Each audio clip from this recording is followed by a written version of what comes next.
Hello అండి, తమ్నెయిల్ చూస్తున్నారు కదా, వెజ్ దమ్ బిర్యానీ. ఇది చూడ్డానికి ఇంత చూసారా, స్ట్రక్చర్ అంతా ఎంత పర్ఫెక్ట్గా ఉందో. సో తినడానికి కూడా టేస్ట్ అయితే అద్దరిపోతుందండి.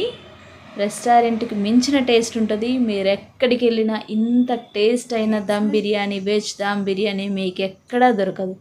అంత టేస్టీగా ఉంటుంది. అండ్ తక్కువ ఇంగ్రీడియంట్స్తోనే చేశాను. ఇంట్లో ఉన్న వాటితో మాత్రమే ప్రిపేర్ చేశాను. సో ఎక్కువ ఇంగ్రీడియంట్స్ లేకుండా అన్ని హెల్దీ ఐటమ్స్ యూస్ చేసి చేశాను. నాన్ వెజ్కి మించిన టేస్ట్ వస్తుంది. సో ఫస్ట్ టైం చేసే వాళ్ళు కూడా నా స్టైల్లో పర్ఫెక్ట్గా చేయాలి అనుకుంటే వీడియో స్కిప్ చేయకుండా చూసి చేయండి. తప్పకుండా కొత్తగా చేసే వాళ్ళు కూడా పర్ఫెక్ట్గా చేస్తారు, ఇంత టేస్టీగా చేస్తారు. సో ఇంత టేస్టీ అయిన బిర్యానీ మీరు చేసుకోవాలి అనుకుంటే నేను డిస్క్రిప్షన్లో లింక్ ఇచ్చాను, క్లిక్ చేసి ఓపెన్ చేసి చూసి చేయండి. ఎక్కడ వీడియో స్కిప్ చేయకుండా చూసి కరెక్ట్గా చేసుకోండి. డెఫినెట్గా చెప్తున్నాను, 100% ఏ రెస్టారెంట్కి వెళ్ళినా ఈ టేస్ట్ మీకు అస్సలు దొరకదు. అంత టేస్టీగా ఉంటుంది ఈ veg dum biryani.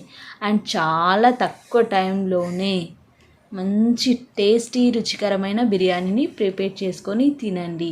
Thank you.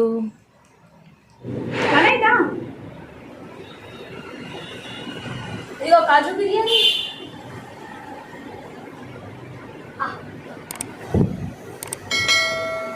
Lemon వేస్తాను ఇందులో ఆల్రెడీ.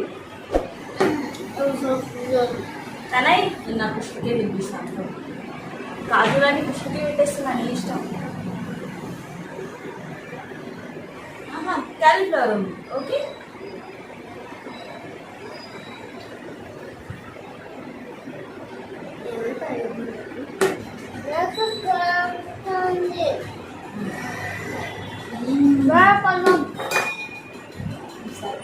అలా చేసి అలా